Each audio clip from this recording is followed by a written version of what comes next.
One evening Thomas brought his last train to the junction. He went for a drink. "I'm going to the big station," he said to Percy and Toby.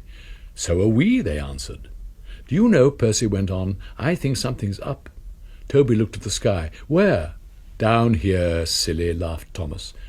"How," asked Toby reasonably, "can something be up when it's down?" "Look," said Thomas excitedly, "look!" 7 engines from the other railway were coming along the line. "Hello, Ginty," whistled Percy. "Hello, Pug." "They're friends of mine," he explained. "I don't know the others." Ginty and Pug whistled cheerfully as they puffed through the station. "What is all this?" asked Thomas. "The Fat Controller's got a plan," answered the driver, "and he's going to tell it to us. Come on." So they followed to the big station at the end of the line where all the engines had gone. The Fat Controller, whose name was Derrick, was waiting for them there. "The people of England," he said, "read about us in the books, but they do not think that we are real." "Shame," squeaked Percy. The Fat Controller glared. Percy subsided. "So," he continued, "I am taking my engines to England to show them." "Hooray! Hooray!" the engines whistled. The Fat Controller held his ear. "Silence!" he bellowed. "We start the day after tomorrow at 8 a.m. Meanwhile, as these engines have kindly come from the other railway to take your place, you will show them your work tomorrow." Next day, as Annie and Clarabel were going to England too, Thomas and Ginty practised with some other coaches. Thomas was excited. He began boasting about his race with Bertie. "I whooshed through the tunnel and stopped an inch from the buffers, like this. Crash!" The buffers broke.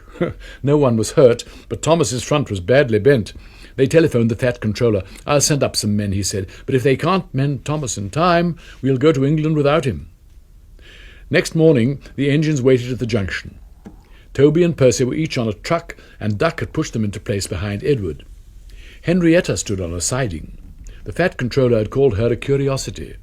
"I wouldn't dream of leaving you behind," he said. "I'll fit you up as my private coach." She felt very grand. Gordon, James, and Henry were in front. They whistled impatiently. The Fat Controller paced the platform. He looked at his watch. "1 minute more," he said, turning to the guard. "Peep, peep, peep," whistled Thomas, and panted into the station. Annie and Clarabel twittered anxiously. "We hope we're not late. It isn't quite 8. "Thomas," said the Fat Controller sternly, "I am most displeased with you. You nearly upset my arrangements." Thomas, abashed, arranged himself and the coaches behind Duck without saying a word.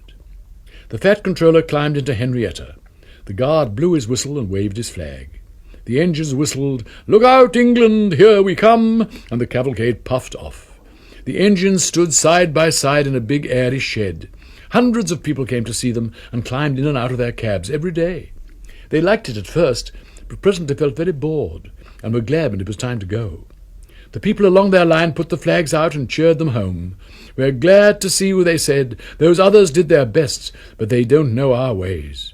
Nothing anywhere can compare with our Fat Controller's engines."